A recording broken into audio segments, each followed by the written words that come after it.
오늘은 열매 없는 무화과 나무라는 제목으로 함께 말씀 나누겠습니다. 오늘 우리가 함께 나눌 말씀은 예수님께서 무화과 나무를 저주하신 사건입니다.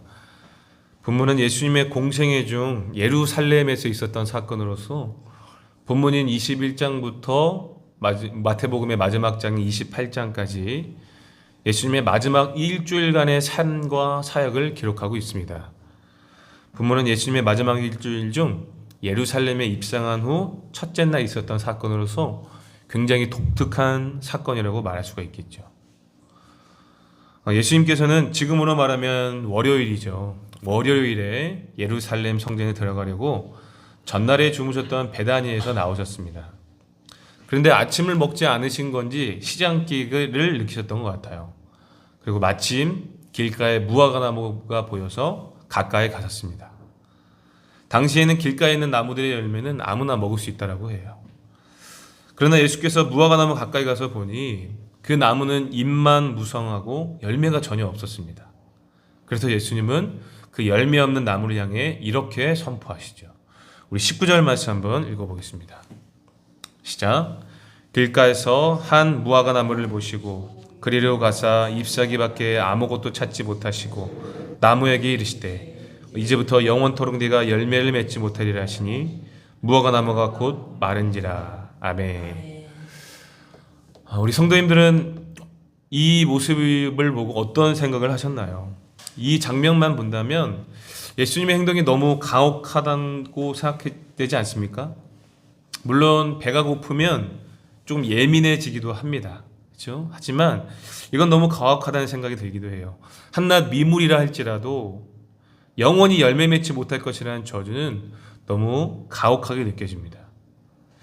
사실 이 본문에는 기록되어 있지 않지만 오늘의 사건과 동일한 본문을 기록하고 있는 마가복음 11장 13절에서는 이 무화과 나무가 열매 맺지 못한 이유가 무화과의 때가 아니라고 기록되어 있습니다. 아직은 무화과 나무의 열매를 거둘 때가 아니라는 거겠죠. 그래서인지 몰라도 이 나무를 향한 예수님의 저주는 더욱 가혹하게만 느껴집니다. 그래서 많은 사람들이 이 본문의 의미를 오해하고 있죠. 심지어 어떤 사람들에게 이 본문은 기독교를 부인하는 이유가 되기도 합니다. 열매를 맺는 때가 아닌데도 열매가 없다고 저주하신 것은 상식적으로 이해할 수 없다는 거죠. 뿐만 아니라 예수님께서 자신의 감정에 북받쳐서 절제하지 못하고 능력을 잘못 사용하신 것은 아닌가라고 비난하기도 합니다. 그러나 이것은 잘못된 이해입니다. 오해라는 거예요. 오늘 본문의 이해를 위해서는요, 우리가 먼저 이 팔레스타인에 있는 무화과 나무에 대해서 알아볼 필요가 있습니다. 이 팔레스타인에서 무화과 나무의 열매의 주 수확기는 대략 6월에서 7월경 정도라고 합니다. 그런데 열매를 맺기 시작한 때는요, 보통 3월에서 4월경이라고 해요. 이때 맺은 열매를 푸른 열매, 이른 열매 또는 처음 열매라고 부릅니다. 이때 열리는 푸른 열매는 당연히 맛이 없겠죠. 처음 생긴 거니까. 그래도 먹을 만은 하다라고 합니다. 그리고 푸른 열매가 맺기 시작한 다음에 잎이 나고 그 열매가 익어서 6월이나 7월경에 성숙한 무화과 열매를 수확할 수 있다라고 합니다. 자, 그런데 예수님께서 이곳을 지나가신 때가 언제입니까? 언제예요? 6월절이죠. 그렇죠? 이스라엘 절기로 6월절이니까 우리나라로는 3월 말 또는 4월 초가 됩니다. 그렇죠? 그렇기 때문에 제가 방금 전에 설명드렸듯이 정상적인 나무라면 성숙한 열매가 맺힐 때는 아직 멀었어도 한 3개월 정도 남았어도 푸른 열매나 이른 열매 정도는 맺어야만 정상적인 상황이었다라는 거예요. 이해가 되시죠? 무화과 나무는 방금 전에 설명드렸듯이 푸른 열매가 열린 뒤에 잎사귀가 나는 법인데 오늘 본문에 나오는 무화과 나무는 이상하게도 열매는 없고 잎만 무성했던 겁니다. 그러므로 예수님께서 무화과 나무를 저주한 이유는 무엇입니까? 이른 열매라도 맺어야 할 때임에도 불구하고 그 열매조차 없었기 때문이에요. 그렇죠? 잎사귀의 무성함으로 보아 마땅히 열매가 맺어 있어야 함에도 불구하고 너무나 비정상적으로 열매가 없었던 겁니다. 그래서 저주를 선포하신 거죠. 아무 쓸데가 없다라는 겁니다. 때가 아닐 때 구했으면서 시장하신 것을 참지 못하고 감정적으로 저주한 것이 아니다라는 거예요. 단순히 배고픔을 해결하지 못한 불만 때문이 아니다라는 겁니다. 그러므로 오늘 본문에서 우리가 생각해야 될 것은 예수님께서 이 무화과 나무를 저주한 행위가 중요한 것이 아니라 저주하신 이유를 생각해 보아야 된다는 거죠. 여러분, 우리가 복음서를 읽다 보면 예수님께서 행하신 여러 가지 기적들은 항상 그 기적 자체보다 그 기적의 진정한 의미 또는 교훈이 더 중요하다는 것을 깨닫습니다. 그렇죠? 예를 들어서 마태복음 12장에서 예수님께서 안식일에 병자를 고치신 것도요, 그 병자를 고친 것 자체가 주된 목적이 아닙니다. 그 병자를 고침으로써 안식일의 진정한 의미를 가르치고자 했던 것이 그 기적을 베푸신 이유예요. 이해가 되시죠? 마태복음 20장에서는요, 예수님은 여리고에 있는 소경을 고쳐주셨는데 이 사건도 그 소경의 눈이 회복되는 것 자체가 주된 목적이 아니라 영적 소경이었던 제자들에게 깨달음을 주시는 것이 그 사건의 주된 목적이었습니다. 여전히 깨닫지 못하고 길가에서 서로 높아지기 위해서 싸웠기 때문이죠. 이번 주 말씀 묵상을 해보셨으면 다들 기억을 하실 거예요. 그렇죠? 오늘 본문도 마찬가지겠죠. 그렇죠? 예수님께서 무화과 나무를 저주하신 것이, 그렇죠? 분명한 목적과 이유가 있다는 것을 우리가 확인할 수 있어야 된다는 겁니다. 우리 세 가지 정도를 간단하게 살펴볼 건데요. 먼저 첫 번째로 예수님께서 이 무화과 나무를 저주하신 이유는 외식으로 똘똘 뭉친 유대인들의 신앙을 지적하기 위함입니다. 첫 번째 이유가 뭐라고요? 유대인들의 잘못된 신앙을 지적하기 위함이에요. 성도님들이 성경을 읽어보셔서 아시겠지만 구약에서 이스라엘은 종종 어떤 나무로 비유가 많이 됩니까? 포도나무나 무화과 나무로 많이 비유되죠. 구약 성경이 굉장히 많이 나오지 않습니까? 그렇죠? 그렇기 때문에 오늘 본문에 기록된 열매 없는 무화과 나무 역시도 이스라엘 사람들, 즉 유대인들을 상징하는 것으로 이해하시면 될 것 같습니다. 그리고 이 잎사귀만 무성하다는 것은 무엇을 의미할까요? ip사귀만 무성하다. 뭘까요? 전통과 형식은 잘 따르지만 삶에서는 신앙의 열매가 맺어지지 않았다라는 것을 의미하는 거죠. 그렇죠? 예수님은 열매 없는 무화과 나무를 보셨을 때 이 나무처럼 외식으로 가득 차고 전혀 열매가 없는 유대인들을 생각하셨습니다. 예수님께서 그렇게 생각하신 실제 사건이 어디에 나와 있습니까? 그전에도 많이 나와 있지만 실제로 바로 가까이에 있는 사건을 통해서 확인할 수 있죠. 그것이 뭐예요? 오늘 본문의 바로 앞문단인 어떤 사건입니까? 성전 정화 사건에 아주 잘 나와 있죠. 예수님께서 성전에 들어가 보시니 성전은 크고 그 안에서 행해지는 종교적 행사들은 그럴듯했지만 실상 하나님께서 요구하시는 모습은 도무지 찾아볼 수가 없었던 거죠. 그래서 예수님께서 어떻게 하셨습니까? 장사치들의 상을 엎어버리시고 그들의 잘못된 신앙을 꾸짖으셨습니다. 분명 성전 정화 사건은 당시 유대인들의 신앙이 어떠한지 확연하게 보여주고 있는 사건이면 분명해요. 그렇죠? 그 사건 다음에 어떤 사건이 있는 거예요? 이 열매 없는 무화과나무를 저주한 사건이 이어지고 있는 거예요. 그렇죠? 그렇기 때문에 예수님께서 이 열매 없는 무화과나무를 저주하신 이유는 그들에게 임할 심판이 어떠한 것인지 이 무화과나무를 통해서 미리 알리시는 것이 이 사건의 진정한 의미라는 겁니다. 열매가 없으면 열매 없는 신앙은 어떻게 된다는 거예요? 예, 이렇게 저주받아 심판을 받게 된다는 겁니다.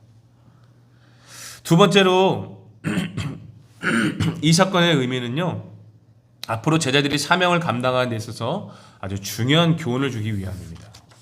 두 번째 이유가 뭐라고요? 제자들을 가르치기 위한 데 있다는 거죠.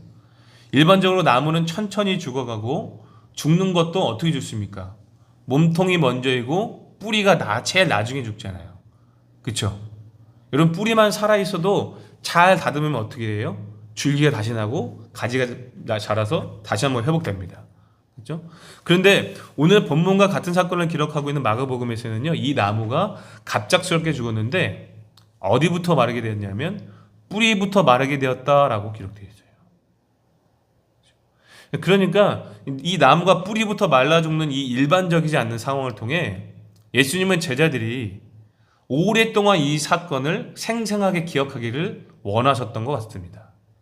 이해가 되시나요? 이 일반적이지 않은 상황을 기억해서, 그죠? 어떻게 살라라는 거예요? 열매가 없는 신앙의 결과는 이런 것이구나 라는 것을 확신하게 각인시키기 위한 거죠. 앞으로 그들의 신앙과 앞으로 그들이 감당해야 할 사명을 위해서라는 겁니다. 마지막 세 번째로 이 사건을 통해서 예수님께서는 자신의 가르침을 실제로 보여주기를 원하셨습니다. 무슨 말이냐면 열매 없는 신앙의 결과는 심판이요 저주라는 사실을 단순히 말로만 가르치신 것이 아니라 이 나무를 실제로 마르게 함으로써 심판의 메시지도 반드시 성취될 것이다라는 가르침입니다. 본문에서 예수님의 행동은 분명히 그분의 가르침과 일치되는 것이었습니다. 예수님은 공생애 동안 제자들을 가르치실 때에 그들의 입장에서, 제자들의 입장에서 어떤 긍정적인 부분만이 아니라 이 심판과 같은 가르침, 다시 말해서 제자들이 받기 어려워하는 가르침도 분명하게 말씀하셨잖아요. 그렇죠? 그런데 어떤 말씀을 종종 하셨어요? 제자들이 받기 어려운 말씀? 열매가 없으면 심판하겠다라고 자주 말씀하셨습니다. 그죠? 마태복음 7장 15절 이하의 말씀을 보면요, 예수님께서 열매로 그 나무를 알 수 있다라고 말씀하시면서 아름다운 열매를 맺지 아니하면 나무마다 찍어서 불에 던져버릴 것이다라고 말씀하셨어요. 또한 요한복음 15장에서는 예수님께서는 포도나무 비유를 통해서 과실을 많이 맺으면 하나님께서 영광을 받으신다라고 말씀하시면서 과실을 맺지 않는 가지는 제하여 버리고 불에 던져버린다라고 말씀하셨습니다. 누가복음 13장 6절과 9절에서도 실과를 맺지 못한 무화과나무를 찍어버린다라고 분명하게 말씀하셨다는 거예요. 그렇죠? 자, 그렇기 때문에 이 사건은요, 예수님의 가르침, 즉 열매가 없는 나무는 심판하시겠다는 가르침을 실제로 보여주시는 실물 교육이었던 겁니다. 그렇죠? 그러므로 우리는 이 사건을 예수님의 어떤 우발적이고 감정적인 차원에서 벗어나면 안 됩니다. 입만 무성하고 열매 맺지 않으면 심판을 받게 되는 것처럼 하나님께서 기대하신 모습을 보여주지 못한 이스라엘의 앞날이 어떻게 될 것인지를 보여주고 있는 장면이 오늘 이 사건이라는 거예요. 더 나아가 예수님의 가르침이 실제로 이루어진다는 것을 보여주심으로써 제자들에게 열매 없는 삶이 얼마나 비참한 결과를 가져올 것인지를 교훈하시는 것이 오늘 본문의 전체적인 내용입니다. 그러므로 오늘 본문의 교훈은 당연히 이 시대 사람들에게만이 아니라 누구에게도 그대로 적용되어집니까? 이 땅을 살아가고 있는 우리 그리스도인들에게도 그대로 적용되어집니다. 겉은 화려하고 남이 보기에는 그럴듯한 신앙인데 전혀 열매가 없는 신앙생활을 한다면 하나님께서는 결코 가만두시지 않는다라는 겁니다. 다시 말해서 반드시 열매 맺는 신앙생활을 하라는 권면인 것이죠. 자, 그렇다면 오늘을 살아가는 우리에게 신앙생활의 열매란 무엇을 의미하는지 생각해 볼 필요가 있겠죠. 과실수에게 열매는 과실수가 존재하는 이유입니다. 우리가 과실수를 키우는 것은 그 나무에 합당한 열매를 기대하기 때문입니다. 마찬가지로 하나님께서 우리를 많은 사람들 가운데 하나님의 백성으로 부르신 것도 우리에게 기대하시는 것이 있기 때문이고 우리를 부르신 목적이 있기 때문입니다. 그렇죠? 그냥 부르지는 않았다는 말이죠. 그러므로 하나님께서 우리에게 기대하시는 것, 그리고 하나님께서 우리를 부르신 목적을 이루어드는 것이 바로 열매라고 말할 수가 있겠죠. 그렇죠? 그렇다면 하나님께서 우리를 부르신 목적, 그 열매는 무엇일까? 우리가 맺어야 할 열매는 크게 두 가지라고 설명할 수 있는데요. 궁극적으로 같은 결과이긴 하지만 먼저 첫 번째 하나는 공통적인 것이고 또 하나는 개인적인 것입니다. 여기서 공통적인 것은 우리 모두에게 예외 없이 동일하게 주어지는 사명을 말하는 것입니다. 사명. 모든 신자들에게 주어지는 사명이라는 거예요. 그래서 구약이나 신약이나 동일하게 말씀하고 있죠. 우리 출애굽기 19장을 보시면 하나님께서 이스라엘을 부르신 목적이 핵심적으로 잘 나타나 있죠. 그것이 무엇입니까? 이스라엘이 세계와 열방 가운데 제사장 나라가 되고 거룩한 백성이 되는 것이 그들의 사명이었습니다. 그렇죠? 또한 이사야서의 말씀을 보시면요, 하나님께서 이스라엘을 부르신 목적이 이방의 빛이 되는 것이다라고 분명하게 말씀하고 계십니다. 그렇죠? 이스라엘을 통하여 세계와 열방이 하나님의 어떠함을 발견하고 그들도 하나님의 백성으로 삼으시려는 것이 그죠? 그들을 택하신 목적이다라는 거예요. 그리고 그것은 이 신약 시대에 사는 우리에게도 동일하게 원하시는 거죠. 그래서 베드로전서 2장 9절을 보시면 베드로가 뭐라고 얘기합니까? 하나님은 예수님을 통해 우리 신자들이 어떤 존재를 불렀다고 말씀하십니까? 왕 같은 제사장이요 거룩한 나라로 부르셨다라고 분명하게 말씀하고 있습니다. 그렇죠? 그러므로 한 사람도 예외 없이 우리 모두에게 공통적으로 주어지는 사명은 우리가 제사장이 되어서 세상을 주께로 인도하는 것입니다. 다시 말해 우리를 통해 하나님의 살아계심을 나타내고 세상도 하나님 백성으로 삼게 하는 것이지요. 이것은 하나님을 신앙하는 어느 누구에게도 예외가 없습니다.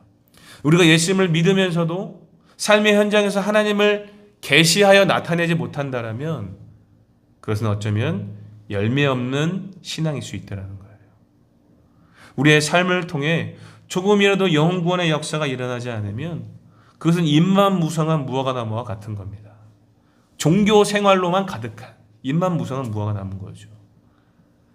그렇다면 어떻게 제사장의 역할을 감당하고 어떻게 하나님의 살아계심을 나타낼 수 있겠습니까?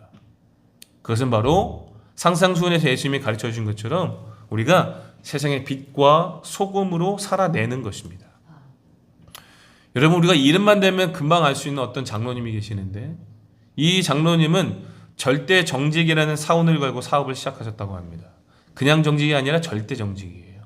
이 장로님은 절대로 세금 포탈을 하지 않고 절대 정직으로 회사를 운영하셨다고 했습니다. 그래서 처음에는 엄청난 오해를 받고 많은 세무조사를 받았다고 해요. 그러나 지금은 믿는 사람들에게는 도전을 주고 안 믿는 사람들에게는 영향을 주는 삶을 살고 있는 것입니다. 이것이 신자들에게 있어서 열매 맺는 삶의 한 예가 될 수가 있겠죠. 삶의 현장을 통해서 그 부르심 가운데 그렇죠? 하나님의 어떠하심을 나타내는 거죠. 우리는 처음 어떤 일을 시작할 때는 굳게 마음을 먹고 시작하지만 시간이 지나면 이 시대의 관행과 풍속에 묻혀 살기가 쉽습니다. 이 시대를 잘 따라간다는 거죠. 그러나 참된 신자라면 시대를 따라가면 안 된다는 것이죠. 그렇죠? 이 시대의 부도덕하고 부정직한 관행에 있어서 대항할 수 있어야 됩니다. 그렇죠?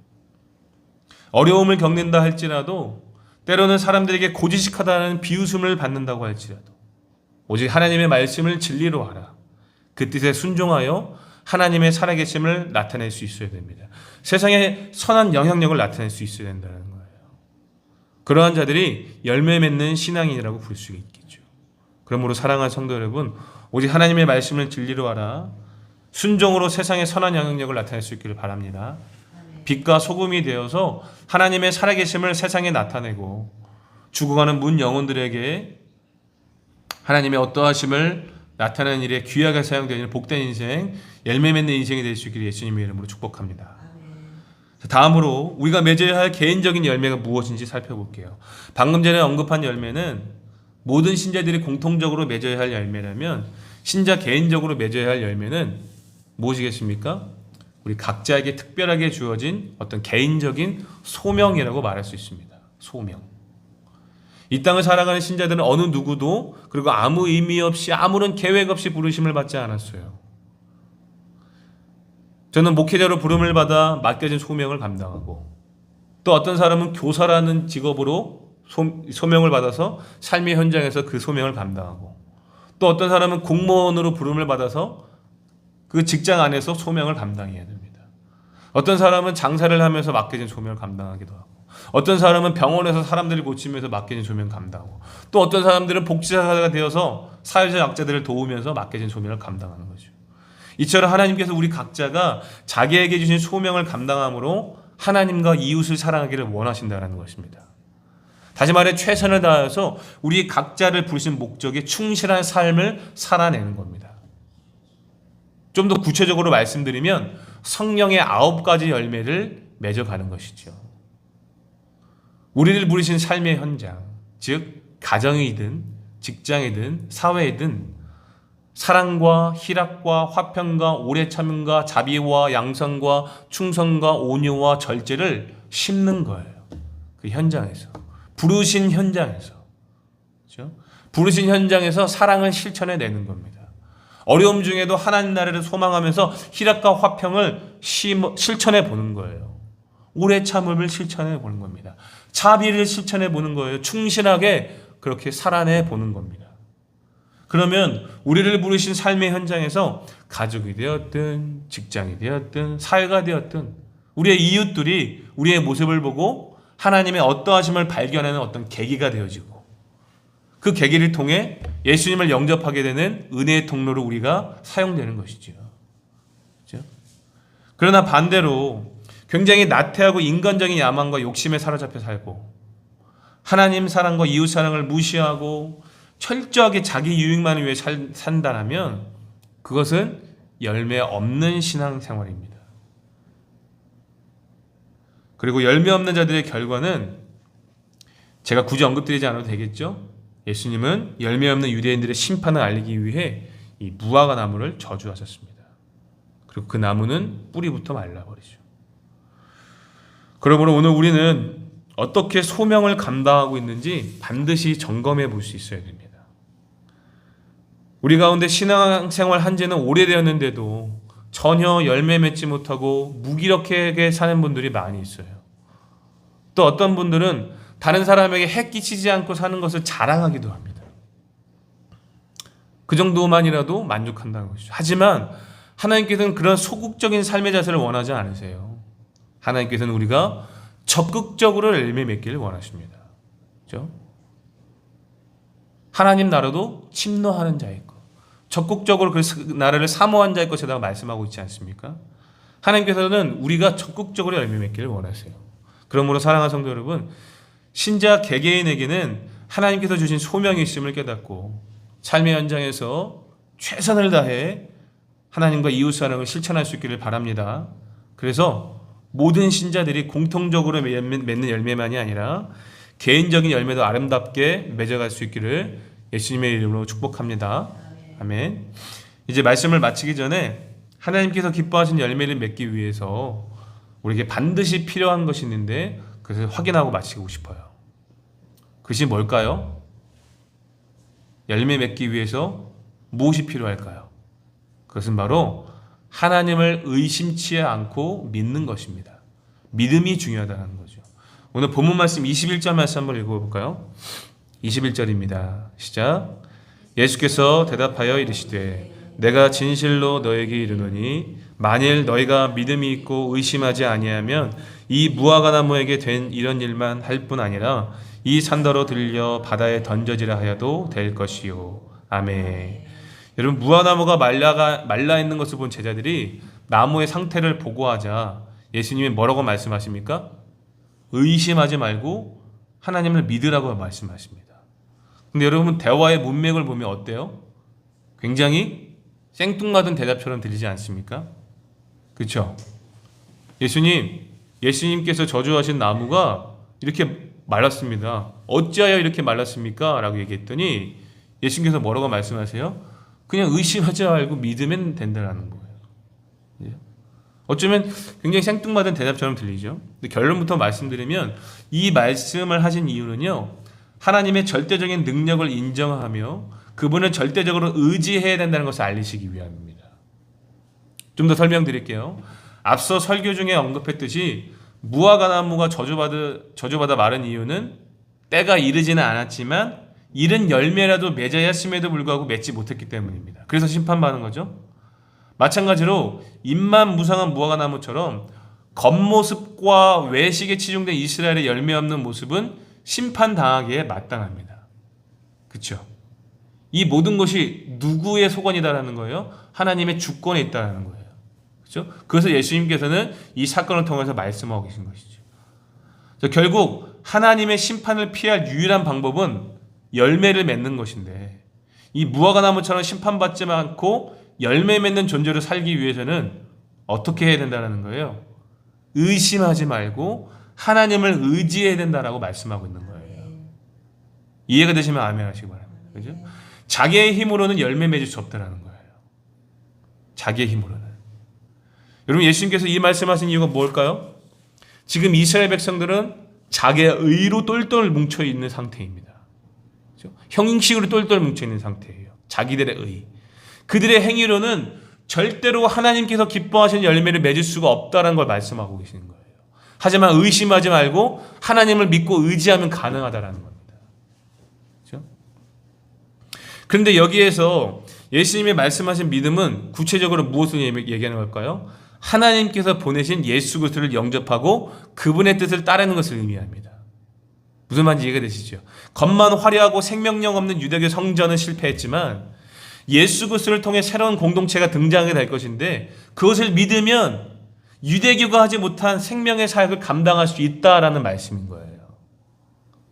그 공동체가 무엇입니까? 바로 교회입니다.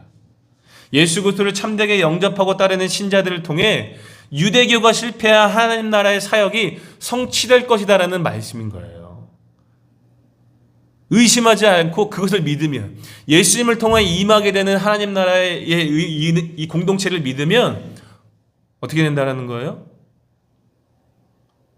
너희도 큰 일을 감당할 수 있다는 거예요. 어떤 분들은 자기의 힘과 능력 그리고 어떤 인간적인 방법으로 열매 맺는 삶을 살려고 발버둥 치는데 그러지 말라는 거예요. 요한복음 15장에서 가르치고 있는 것처럼 열매를 맺기 위해서는 나무에 꼭 붙어 있어야 하듯이 철저하게 예수님 안에서 하나님만 의지해야 가능하다는 겁니다. 독생자를 보내주시기까지 우리를 사랑하시는 그 하나님을 의심하지 않고 믿으면 무화과 나무가 뿌리부터 마르는 기적적인 일만이 아니라 산을 바다에 빠뜨리게 할 정도의 일들도 가능하다는 거예요. 유대교는 실패했지만 예수님을 통하여서 임하게 되는 하나님 나라와 그 천국의 모형인 교회를 통하여서 이 땅에 하나님 나라가 임하게 될 것이다라는 거예요. 무엇을 통하여서? 신자들의 믿음을 통하여서. 그렇죠? 결국 믿음이다라는 거예요. 의심하지 않고 믿으면 우리가 예수님처럼, 그렇죠? 이 사역도 감당할 수 있고 열매 맺는 신앙인으로 살아갈 수 있다는 겁니다. 자, 그리고 또 한 가지 뭘까요? 여러분, 하나님의 절대 능력을 믿는 사람은 어떤 사람일까요? 기도하는 사람입니다. 우리 마지막으로 22절 말씀 한번 읽어볼까요? 22절 읽겠습니다. 시작. 너희가 기도할 때에 무엇이든지 믿고 구하는 것은 다 받으리라 하시니라. 아멘. 하나님의 절대적인 그 능력을 인정하고 믿는 사람은 어떤 사람이라고요? 기도하는 사람입니다. 하지만 이스라엘은 기도했을까요? 안 했을까요? 기도하지 않았죠. 형식에만 얽매여 있습니다. 진정한 하나님 앞에 기도를 하지 않았어요. 여러분, 이것을 확인할 수 있는 사건이 어디 나왔어요? 오늘 본문의 바로 앞문단인 이 성전 정화 사건을 통해서 확인할 수 있죠. 그렇죠? 그들은 기도하는 집에서 기도하지 않고 장사만 했습니다. 그렇죠? 예수님께서 뭐라고 말씀하셨습니까? 이곳은 만민이 기도하는 집인데 너희들이 장사의 소굴로, 도둑의 소굴로 만들어버렸다. 무슨 말이에요? 기도해야 하는 곳에서 기도하지 아니하고 장사했다는 거예요. 자기들의 유익을 위해서 살았다는 거예요. 형식에 치우쳐 있었다는 겁니다. 바리새인들이 기도를 많이 하는 것 같았지만 그들이 하루에 3번 하거든요. 그러나 예수님께서 뭐라고 말씀하셨어요? 그들은 기도하지 않았다는 거예요. 형식에 치우쳐 있었다는 겁니다. 그러므로 우리가 열매 맺기를 원한다면 유대인들처럼 단순히 종교 생활만 해서는 안 된다는 거예요. 예배만 참석해서는 안 된다는 겁니다. 진정으로 하나님을 믿고 의지하는 사람들은 기도하는 사람이 되어야 된다는 거예요. 하나님을 의심하지 않고 믿는 사람은 기도하는 사람입니다. 예수님은 믿음으로 구하는 기도는 무엇이든지 주신다라고 분명하게 오늘 본문에서 약속하고 계십니다. 그러므로 사랑하는 성도 여러분, 성도님들의 삶에 아름다운 열매 맺기를 원하십니까? 우리 공동체가 아름다운 열매 맺기를 원하십니까? 여러분들의 가정이 열매 맺기를 원하십니까? 그렇다면 기도하는 사람이 되어야 됩니다. 하나님은 믿음으로 드린 기도를 반드시 받아주십니다. 형식으로 똘똘 뭉친 유대교는 실패했지만 하나님을 전적으로 의지하고 그분이 보내신 예수님을 의지하며 기도하는 사람은, 그렇죠? 하나님 나라의 성취를 이루는 일에 귀하게 사용해 준다는 거예요. 열매 맺는 신앙으로 인도해 주신다는 거예요. 부디 오늘 본문의 가르침을 여러분들 심령에 잘 새기셔서 하나님께서 기뻐하시는 아름다운 열매 맺는 인생이 될 수 있기를 예수님의 이름으로 축복합니다. 이제 말씀을 맺겠습니다. 하나님께서는 우리가 열매 맺는 신앙생활 하기를 원하십니다. 공통적으로는 세상을 주께로 인도하는 제사장의 역할을 감당하고, 개인적으로는 각자에게 주신 소명, 그 부르신 자리에서 그 소명을 감당하는 것이죠. 그런데 무엇보다 중요한 것은 우리의 힘으로는 열매 맺을 수 없다는 것을 깨달아야 됩니다. 철저하게 예수님께 붙어 있어야 되고, 철저하게 하나님을 의심하지 않고 믿어야 합니다. 그러므로 사랑하는 성도 여러분, 철저하게 하나님을 의지하시되 또한 기도의 사람이 될 수 있기를 바랍니다. 믿는 자는 기도하는 사람입니다. 철저하게 하나님을 의지하고 신뢰하여 하나님의 영광을 위해 무엇이든지 간구하고 응답받아 하나님께서 기뻐하시는 열매 맺는 신앙인들, 하나님께 영광 돌리는 신앙인들이 될 수 있기를 예수님의 이름으로 축복합니다. 아멘.